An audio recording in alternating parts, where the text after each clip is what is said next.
ફરસરામી દરજી જ્ઞાતિ પંચ ભરૂચ દ્વારા સત્યનારાયણની કથા સાથે સમાજના વડીલોનું કરાયું સન્માન। શ્રી નીલકંઠ મહાદેવ વાડી અને ફરસરામી દરજી જ્ઞાતિ પંચ ભરૂચ દ્વારા ભગવાન સત્યનારાયણની કથા તેમજ વડીલોના સન્માન સમારોહનું આયોજન કરવામાં આવ્યું હતું। શ્રી નીલકંઠ મહાદેવ ફરસરામી દરજી જ્ઞાતિ પંચ ભરૂચ દ્વારા પૌરાણિક શ્રી નીલકંઠ મહાદેવ મંદિરના પ્રાંગણમાં સત્યનારાયણની કથાનું આયોજન કરવામાં આવ્યું હતું।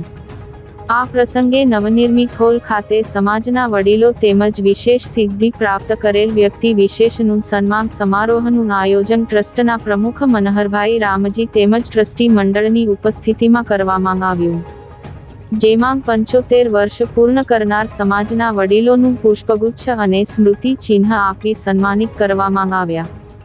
તે ઉપરાંત સમાજના તબીબ ડોક્ટર ગ્રીષ્મા ફુમતીવાલા તેમજ હાર્મોનિયમમાં સમગ્ર ગુજરાતમાંથી એકમાત્ર રાષ્ટ્રીય સ્કોલરશીપ મેળવનાર આકાશ સુરતીનું સન્માન કરવામાં આવ્યું। આ પ્રસંગે ટ્રસ્ટના પ્રમુખ મનહરભાઈ રામજીએ સમાજમાં થઈ રહેલ વિકાસ કાર્યોની માહિતી આપી સમાજના કાર્યકર્તાઓ પ્રત્યે આભારની લાગણી વ્યક્ત કરી।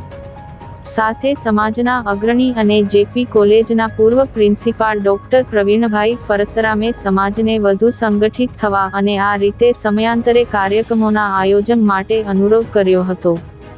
પૂર્વ પ્રમુખ બાબુભાઈ કોન્ટ્રાક્ટરે તેઓના ટ્રસ્ટી કાર્ડનું સ્મરણ કરી આયોજન માટે સૌનો આભાર વ્યક્ત કર્યો હતો। કાર્યક્રમમાં ટ્રસ્ટી ગણના પ્રમુખ મનહરભાઈ રામજી, ટ્રસ્ટીઓ રજનીભાઈ ટેલર, વસંતભાઈ કાપડિયા, નીતિનભાઈ ટેલર સહિત સમાજના અગ્રણીઓ અને પરિવારજનો ઉપસ્થિત રહ્યા। સમગ્ર કાર્યક્રમનું સફળ સંચાલન દેવેન્દ્ર સુરતી અને જીતેશ ટેલર દ્વારા કરવામાં આવ્યું હતું।